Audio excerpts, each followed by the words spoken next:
आइए अब हम लोग लॉ ऑफ करस्पॉन्डिंग स्टेट्स के बारे में जानते हैं। लॉ ऑफ करस्पॉन्डिंग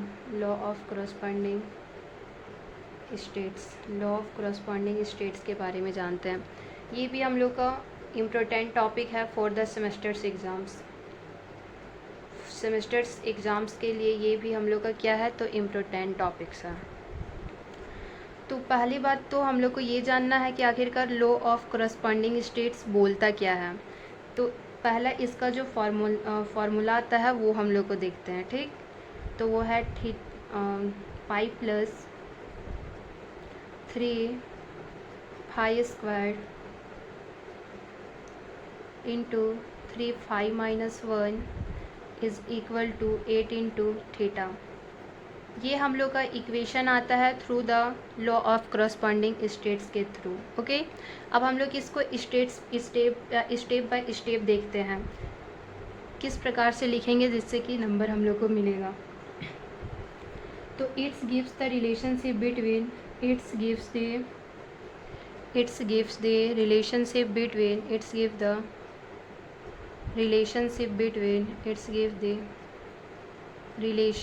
बिटवीन इसको बोलते हैं, जो पाई है इसको हम लोग रेड्यूस्ड प्रेशर बोलते हैं। It's gives the relationship between the reduced pressure. ये जो है फाई, इसको हम लोग रेड्यूस्ड वॉल्यूम बोलते हैं। Reduced volume. ये जो थीटा है इसको हम लोग रेड्यूस्ड टेम्परेचर बोलते हैं। And theta is equal to क्या होगा, रेड्यूस्ड टेम्परेचर्स।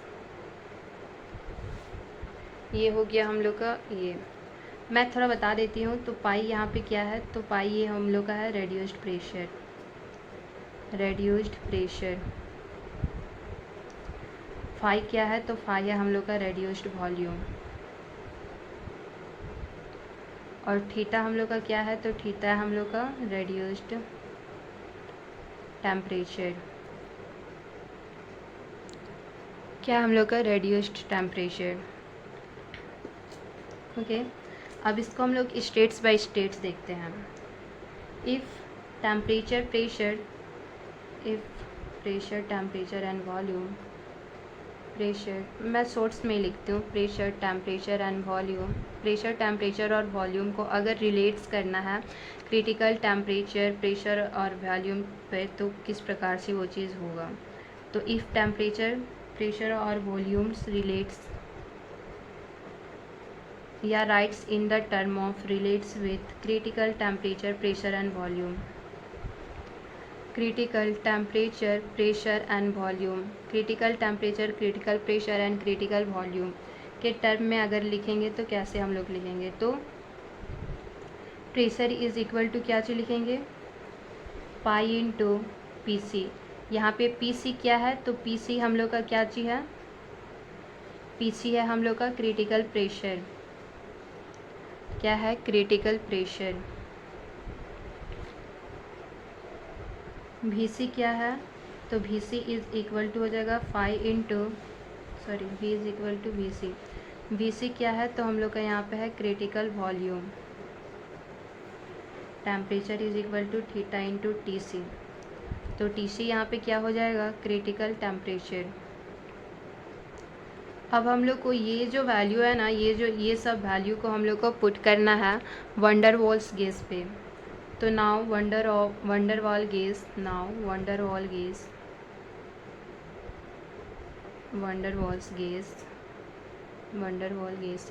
is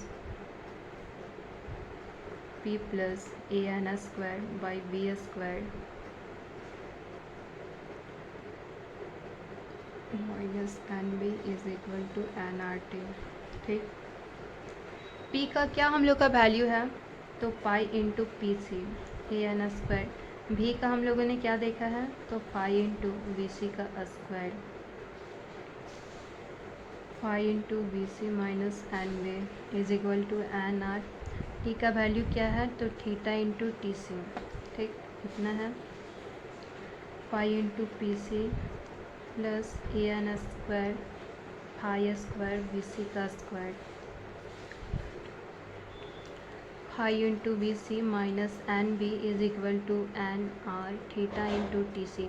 हम लोग को पता है ना क्रिटिकल वॉल्यूम, क्रिटिकल प्रेशर और क्रिटिकल टेम्परेचर का वैल्यू तो पता होगा ना, नहीं है तो एक बार देख लीजिए।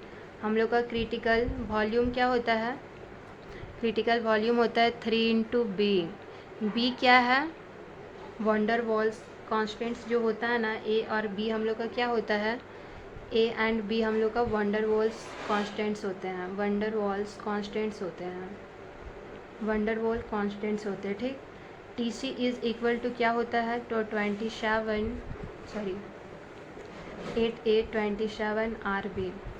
और पी सी क्या होता है, पी सी होता है हम लोग का A/27 बी का स्क्वायर।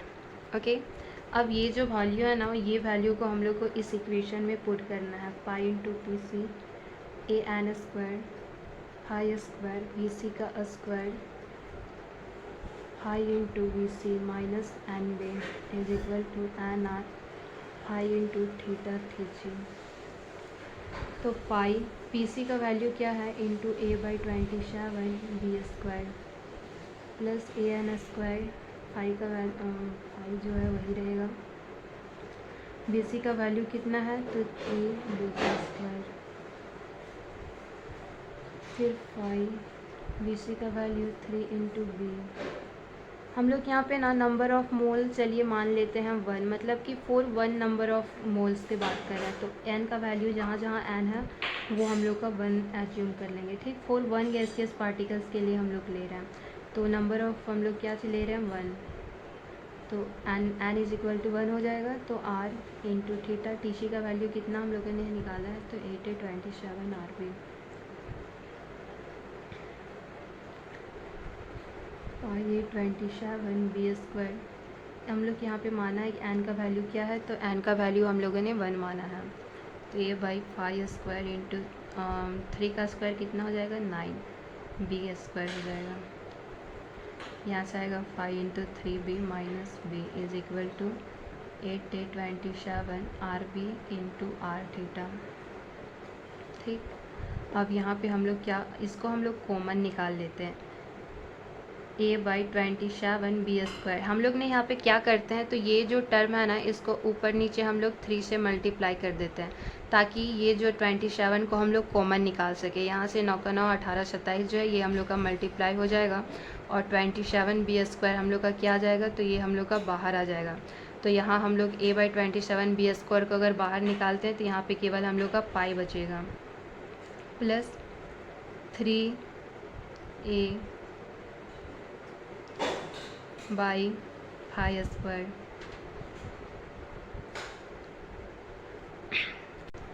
तो यहाँ जो है ए, तो यहाँ गलती से हो गया, फाई स्क्वायर। बी को हम लोग यहाँ से कॉमन निकाल देते हैं, तो 3 into 5 minus 1 8027 R B into R into theta क्या है हम लोग का, तो A/27 बी स्क्वायर। तो हम लोग यहाँ पे क्या देख रहे हैं, तो ए और ए तो गया यहाँ से, बी और बी भी यहाँ से कट गया, 27 और 27 भी कट गया। ओके, ये भी हम लोग का यहाँ बी से कट गया, तो क्या आ रहा है फाइनल, तो 5 plus 3 phi square 3 5 minus 1 is equal to R से आर कैंसिल 8 इंटू थीटा। तो यही इक्वेशन तो हम लोग को निकालना था। This is called the law of corresponding states. Law of corresponding states जो कि पाई फाई और थीटा के बीच का रिलेशन हम लोग को बताता है।